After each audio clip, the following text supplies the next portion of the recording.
A few years ago, idly I was reading and I saw where there is a fishing village in central Trinidad where most of the people who lived there, they depended on fishing as their mean of survival. But the fishermen, in order to protect themselves, they prayed to the goddess, asking her to protect their boat and to protect them at the waters, and they prayed to the goddess.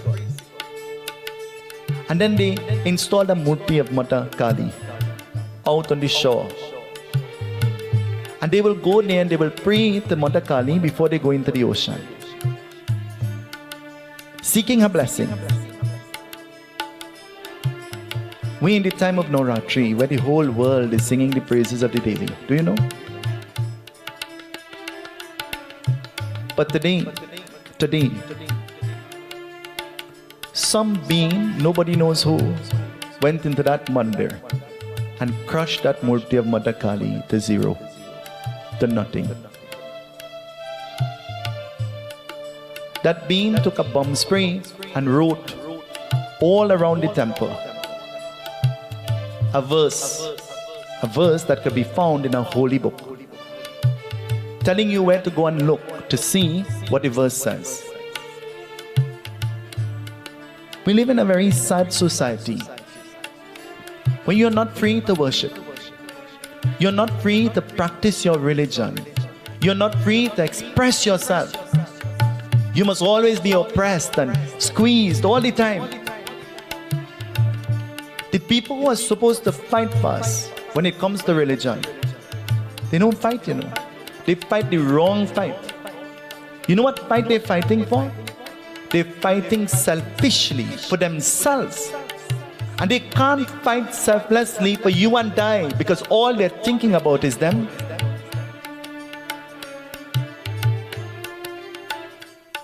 Well, you could only get vexed with me one time. And when you get vexed with me one time, and I know you're vexed with me, you could remain vexed for the rest of your life. I don't care. Quoting from the Holy Scripture, a part of the Scripture that says, no image shall be created, nor in the heavens, nor on the earth, and you should not worship any false image. But strange, you could quote that part of the book, but you can't quote the other parts of the book that says don't steal, don't lie, worship your mother, worship your father, and there are many other things to be learned from the book. Why are we selective when it comes to religion and God and Scripture? Why do we only select parts of? Why don't we, if we're living by Scripture, then follow Scripture in its entirety? Why do we have to snip parts that are convenient to us? And when I saw the Devi crumbled to zero, it brought a pain to my heart. It ached me. I'm saying, Ma, in a time when the world is singing your praises, oh Devi, look at what has been done to you. Ma, what is this lesson that you're trying to teach? What is really happening? What is happening to our dharma? What is happening to our society? What is happening around us? And how much more of this must we bear and tolerate as Hindus? Be proud to be a Hindu. Be the best Hindu that you can be. But you know what? We pretend that we are cowards. Stand up and fight. Protect your dharma, and your dharma will protect every religion, including that one. Talks about emblems and things that you can use to identify the forces greater than us. Christians think about the cross, isn't it? Christians think about the Holy Mother, whose name is? We believe in the same Mother, the very same Mother. We are all Hindus. We are all Hindus. But there is a time in the year when we all make our way to Siparia, in a church to see the Sipari Mai, isn't it? Because we don't consider her to be your God or my God. We consider her to be God.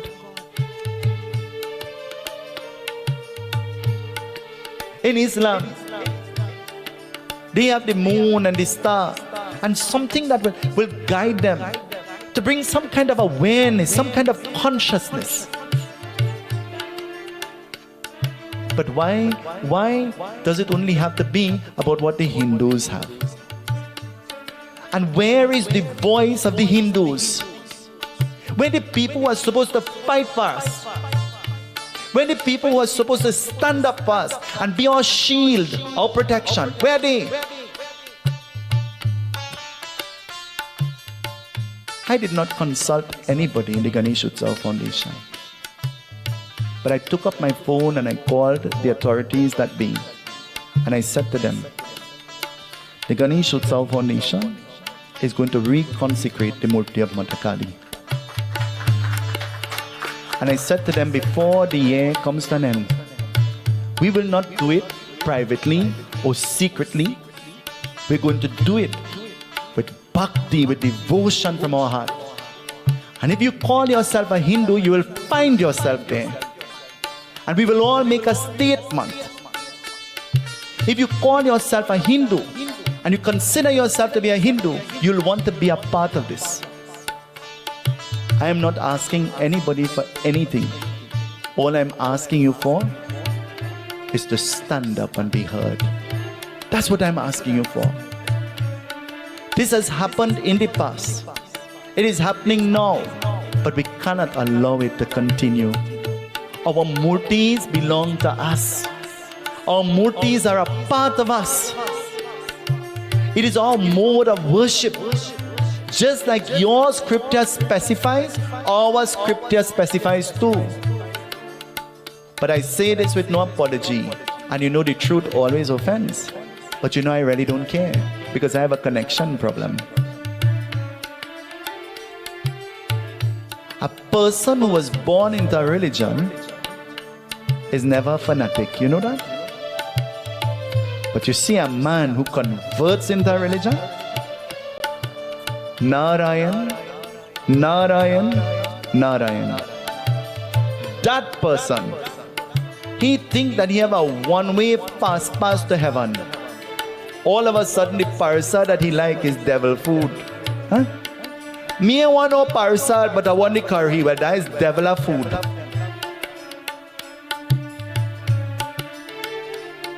We live in a world among hypocrites who are very selective. You want to quote scripture? Quote scripture in its entirety, not part of scripture. Religion is a mode or a guide that will help us to recognize that there is a God. You see she sneezed? And you see when she sneezed? There isn't a religion in this world that could take you to God. But it's your belief and your trust in your religion that helps you to find God. Our president and our vice president and all our members, it is a project of the Ganesh Utsav Foundation. We're going to put the Devi there. And we're going to allow the Devi to stand powerful and strong. I consulted. They made a request that they don't want marble or because of the sea blast, and they want concrete. And as I walked in this evening, the first person I could see is the Murti man. I called him and I said, is it possible for me to get a Murti? He said, Pundit, anything is possible for you. I said, how cramped are you? How difficult will it be? He said, Pundit, I am making that possible for you. You see that man? And you see his wife? There are no amount of words. Whenever we call them, they never, ever, ever say no to us. And they are always willing to help us. And very seldom we take the time to show appreciation and gratitude. This evening, the Ganesh Utsav Foundation shows gratitude and appreciation to you, Prabhu, and to Omavati. Oma and Prabhu, we love you. And I'm sure the Devi will be smiling, knowing that the Ganesh Utsav Foundation is about to do what they're about to do. Let's give Prabhu and Omati a round of applause. And tonight, don't be upset with the man who crumbled the Murti. Pray for him instead. Don't be angry with him. Because you know why? A person who is ignorant, the only thing that will be able to erase ignorance is, don't blame him. He doesn't know better. In the book that he believes in says, forgive them, for they know not what they have. I don't know if he read that part, but I read that part. And our book goes on to say, forgive, forget, and don't live in the past. Don't cry about the spilled milk. Think about the one that you still have in your cup. Enjoy it, protect it, safeguard it, and make sure it doesn't fall, it doesn't spill. The Devi has given us an opportunity to prove our love to her. And very coincidentally, when you said to me, are we not going to do Kali Puja this year? Even at the ending of the year? Very strange. She said to me, will we not do the Kali Puja home quiet in the ending of the year? And I said, but we did it in the beginning of the year. I think you planted a seed. And I think the Devi has heeded your request. We're not just going to do Kali Puja. We're going to do Maha Kali Puja in grand style. We don't belong to any yatra. We belong to the Ganesh Utsav Foundation. And we will embrace all. We're going to invite everybody to come. You like tapu? Bring your tapu. You like tasa? Bring your tasa. You like DJ truck? Come with your DJ truck. And we're carrying the Devi in fine style. She is Devi. She is Shakti. We like fanfare? We'll have 9 DJ trucks. We'll have 9 Tasa groups. We'll have 9 temples. Shakti temples. They will come. She will choose them, and for themselves they will come. They will appear. And we'll put the Devi in fine style. She is the god of Shakti. We'll put her there with Shakti. She has given us an opportunity. Auntie Angie, don't cry. Smile. Be proud because the Devi has given us an opportunity. And we have planted a seed in the time of the Navratri. It is not a time to cry. It is a time to know that we will protect our dharma regardless of